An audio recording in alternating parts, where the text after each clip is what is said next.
Christina with Admincadabra, and today we're talking about documents and record keeping. I know, what could be more boring?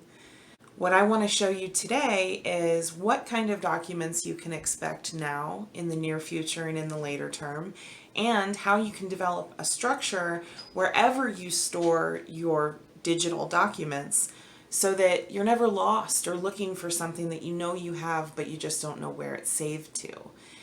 It's a really common issue, and my hope is that my method here will fix that. So the first thing I want to talk about is what kinds of documents will an artist have to keep track of? You think there's not very much, but when you really start thinking about it, the list begins to grow and you realize, oh crap, I need more than a shoebox to handle this.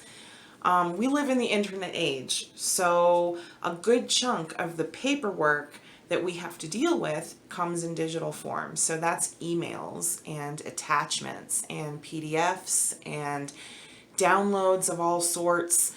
I know that there are a lot of retail places who will email you a receipt instead of printing one there for you on the spot, which is great because there are many bookkeeping programs where you can simply forward that email along and it will record it for you in your accounting.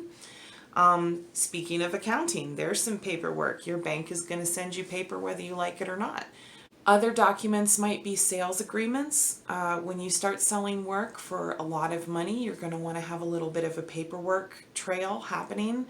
Consignment agreements, when you start working with other people who are selling your work on your behalf, you're going to want a record of the payment terms and how long you're under contract for. You can't just rely on the other party in case something goes south. Of course, if everything is awesome and on the up and up all the time, no worries.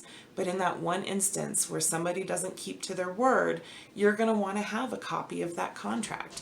And storing it in a place that makes sense is the fastest way to find it when you're in a crunch to get justice or to get paid or any other reason why you might need to refer back to something that was executed months ago or a year ago.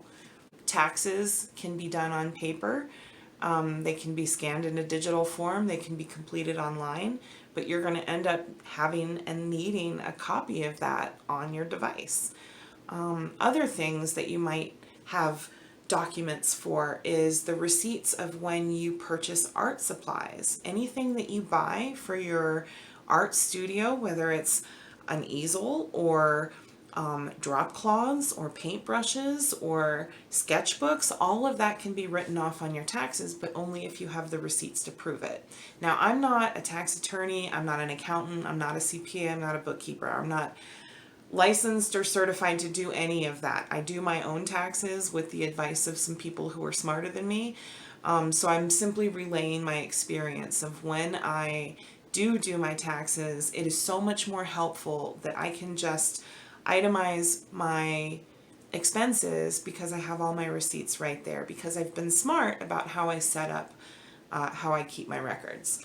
Other digital paperwork that you might have to keep track of could include newspaper articles about yourself. It could include drafts about things that you're working on, drafts of artist statements. It could be your curriculum vitae or CV, which is your artist resume. It could be all the different designs for brochures or business cards or logos that you might be using for your studio. Having all of these things in different places without backup copies being available can kind of feel scattered at best. It feels safer in an art business to be covered when you have something come up down the road that you didn't anticipate, but boy, aren't you glad you kept that little slip of paper that proves yada, yada, yada. I spent almost a decade working in the legal field alongside my budding art career. And the things that I learned from these attorneys about contract law makes me want to retain every slip of paper I've ever gotten for 7 years. Of course, it's not that bad. You don't have to do that. But what I do want is for you to be thinking about, as an artist, what documents and bits of paper and digital pieces do you need to keep a regular track of, or maybe a once a year keep track of it? Either way, whatever the frequency, you need a place to store it where you can find it. There are two basic ways that you can set up your storage system. Whatever device that you choose to use to store all your paperwork is going to be the same device or storage system that you used in our first video talking about the images of your work in your master catalog. Wherever you're storing those, that's where I want you to build your digital studio document storage. I've created two sample studio record keeping structures. The first one is organized by pillars, the 6 pillars of this video series. The second is a variation of that may work better for you depending on how you organize your thoughts. Sample Studio 1 by pillars is the 6 pillars of a successful art business as I've laid them out in this video series. And each one of these pillars covers its own subsection of your admin. So starting at the top, portfolio and inventory is going to contain a folder that contains the images of all your work. This is where you would put your image inventory, where everything is, all the files are named according to the protocol of year, title, dimension, medium, substrate. Here's your master catalog. Maybe there's an inventory for what's in a offsite storage unit. Maybe there's an inventory for what you're currently working with.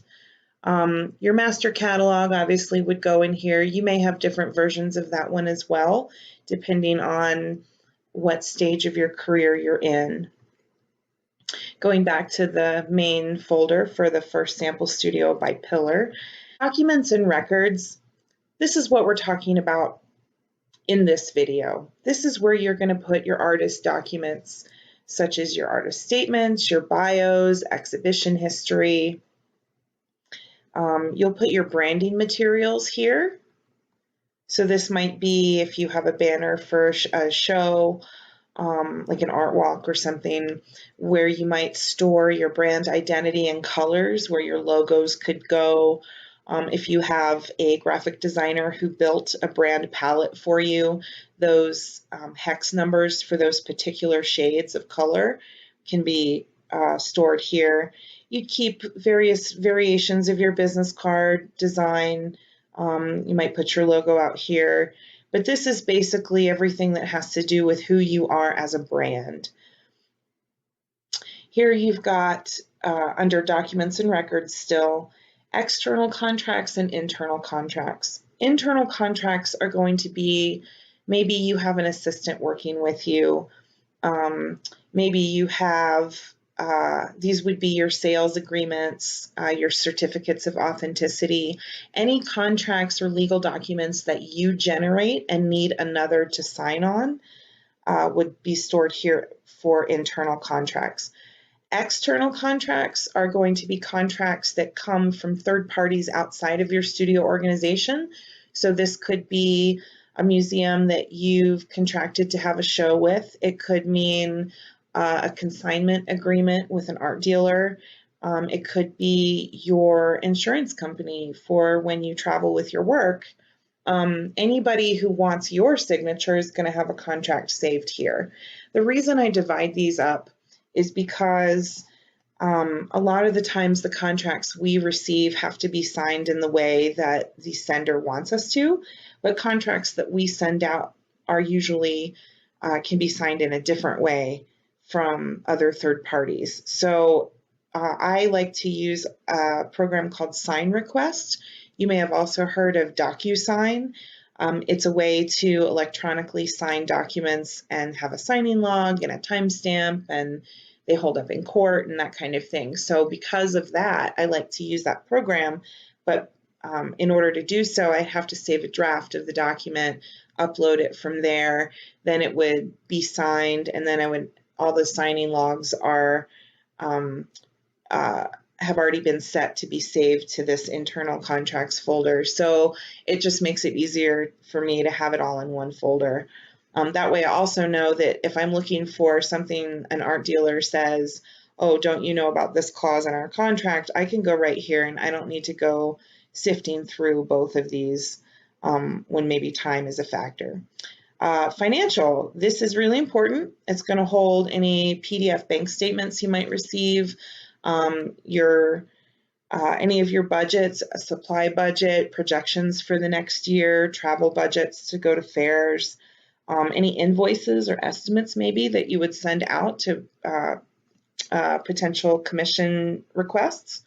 Price lists. You may have different price lists depending on the event. An art walk event is going to have a different price point and different set of inventory than, say, a fine art gallery.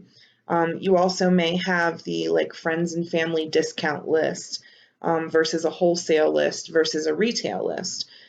It's nice to keep all of them here, especially if you've done it once before.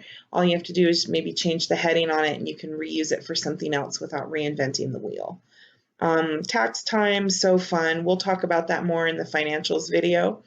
And timesheets. This is where if I work on a project collaboratively with another artist and we keep track of our time, it might be keeping track of how much time I'm spending on any one particular project for my own knowledge. It could also mean I'm working on a commission that I'm being paid hourly for. Rare, but a place to keep that information. Insurance certificates would go under documents and records, and licenses and certifications. I know some muralists have certain licensure. I know there are courses that you can take and complete in which you get certifications, and it's sometimes nice to be able to provide that to the press when they're requesting information about your background, or as credentials if you plan to teach, that sort of thing. It's nice to have it all in one location. The third pillar is research and opportunities. I'm going to blow through these pretty quickly in this section because we're going to have a video devoted to each one of these coming up after this. So research and opportunities might be articles that you find how to grow your art business and how to improve your techniques. I find those to be helpful to refer back to from time to time. Lists I've made of galleries I want to contact, museums I want to contact, and other artists in my area. It can be really helpful to know who is also selling to your market. So, and making friends and having a community and seeing what they're doing and maybe how you could do it better or differently or stand out in another way. Outreach and communication. This is where you might write blog articles. You might donate some of your time. You might develop a one-pager that can be sent out. Pitch decks and email templates, that can really help if you're working on email marketing. Press releases, I always recommend sending out press releases, and we'll talk much more about that in a future marketing video in this series. Number 5, social media and marketing. You might put gallery postcard designs in here that you would have printed before a show. Again, to not reinvent the wheel. You may already have the sizes set or the palette that you like or images that you plan to use for a while. No reason to start from scratch every time. You might have a content planner for Instagram or Facebook or Twitter that can be stored here. Any press that is done about you, links or newspaper articles or magazine features or even just advertising that you've paid for. If you've been in print or somebody else has written about you, you want to snag those snippets as soon as they come out and save them in a certain place because they can be used later to help on your website. They can help with convincing the prospective buyer to become an actual buyer. Pillar number 6 is selling and finance. So I haven't put anything in here because it's really going to, I don't want to confuse anybody today. We're going to talk about this in its own video, and I want to be very clear when that happens. So I've left this one blank, but as you can see by pillar, if the way that I've organized this information resonates with you, then this might be the way to set up your studio virtual workspace. So that's sample 1. So sample studio 2 is a variation of that, where this is what I use, and this is the basis for it, and I usually end up adding, anywhere between 4 and 10 more folders depending on what kinds of material I'm receiving and what kind of material I'm creating or sending out. So this variation I like because everything admin is here.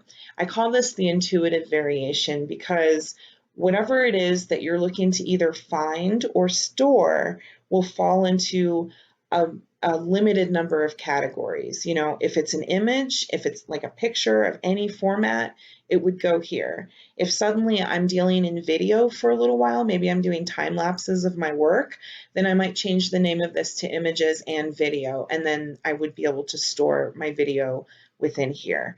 I'll get back to that in a second. If what I'm looking to store or find has to do with my financials, it's not going to be in research, it's not going to be in marketing, it's not an image. This must be the only place to find my financials, and that's true. You also have your legal documents, all your branding materials, all your personal artist documents, bios and artist statements and whatnot.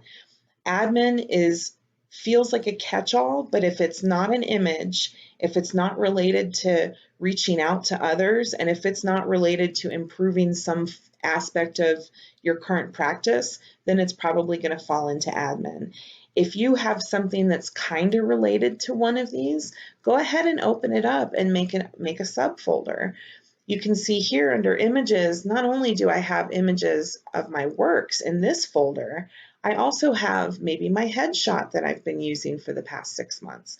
Maybe I have Instagram posts that I've created ahead of time and I've inserted into my calendar to be automatically posted or plan to. Studio photography, I can never ever get enough pictures of me working in my studio. I use it all the time. It helps in email marketing, it helps on your website, in gallery postcards. People love to see an artist at work in their studio. If you can get studio photography shot, I highly recommend it. So under this variation, other folders that I might add, let's see, we'll look at these real quick. So under marketing, I've got all the same folders as I had in the Pillars studio, but under this variation, now they all just live under marketing because I really want this first page to be really intuitive. So if I'm dealing with, if I've got a piece of material that's meant for social media, or I plan to put it on my blog, then if it's not a picture, then it's going in here. Simple as that. Just because it doesn't fit any other category. And that's the point. You want this first page to sort of be like a decision tree. So once you've decided I'm holding a picture, then you know that you're going to put it in here somewhere. If it doesn't fit any of these, make a new one. Under this second variation, it gives you a lot more room to grow. But if that makes you nervous and you're not sure that you can follow something like this quite yet, by all means, stick to the pillars method. If you learn it and it's important, and we talked about it, then it would go in here. When you design a system that works intuitively, you don't have to think about it. You can spend your brain power actually working on your art instead of trying to remember where you saved that thing from 3 weeks ago.